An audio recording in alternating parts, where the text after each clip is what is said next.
Good morning, everyone, and welcome to the Pivot Boss pre-market video for Thursday, October 15th, 2020. I am Frank Ochoa, aka Pivot Boss. Here's a look at the daily time frame of the ES. You'll notice here that we have pulled back after our previous pre-market video here. Yesterday we had an inside day developing, a very narrow range day, but we mentioned that there was the potential to see a snapback toward the mean, specifically back toward this Pima trigger zone and that 3450 zone, which is where the 8-period pivot-based EMA is.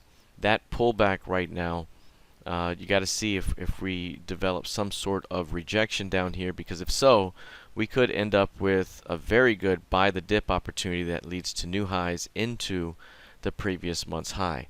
Now right now we're currently seeing signs of early rejection, but at the same time, if there's a failure to hold 3430 here, this thing opens up more downside. So again, can price start to reject and push back above 3455 and start pushing higher?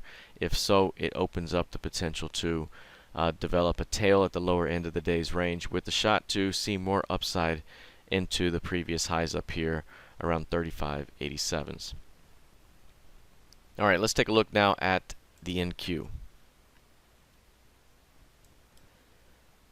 What you'll see here is very similar price action to the ES. We had our pullback here. We talked about how price had gotten very far away from the mean here, and we'd likely snap back to it. And you can see over the last couple of days here, we've snapped to that price already. But after the breakout through 11,560, which is the top of the pivot range here and last month's midpoint, and also after breaking out through the 11,600 level, any pullback could still be a buying opportunity for a continuation higher again into the previous month's high price there. So right now we're watching to see how the market reacts to this zone here. Do we start to see a rejection develop off the day's lows? If so, that could provide a tail for the bottom end of the day's range. But any failure to hold, say, 11,700, it opens up more of a rotation into that key breakout zone from before. Alright, let's take a look now at crude oil. You'll see with crude here, this one continues to see chop around the $40 level. $40 is a very sticky level. We've talked about it time and time again ever since we had the snap back to it for the key range, which is 40 evens at that midpoint, and then right away the next day here we had the FOMC key level develop off 40 as well, and that basically has been everything. And since then it has just chopped around that level. Anytime it gets too far away, it snaps back. It goes too far away, it snaps back. Same thing up here, back to it, here, back to it, here, back to it. So right now we are at a very sticky level that could continue to be sticky for a while to come. Eventually though, based off of this lower low here, or the higher low rather, it was a failure to see a lower low.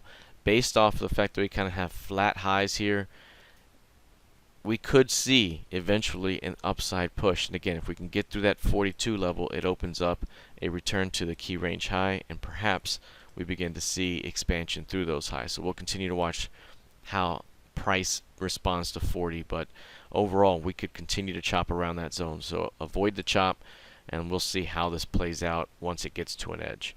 Alright, let's take a look here at gold. Now with gold futures here, we have also seen an ability to hold above a key range low, but also we're not really seeing much lift off that key range low. We've gotten a squeeze back above, we've gotten a defense here, we've got another defense that's beginning now, but really we haven't really seen much of a lift off that 1874.20 yet, and there's still, one afternoon or one morning away from seeing a stop run through that zone if these bulls don't start to get paid. So right now we are seeing further price action here off of this 1874 that could look bullish, but at the same time a failure at that level opens up new lows.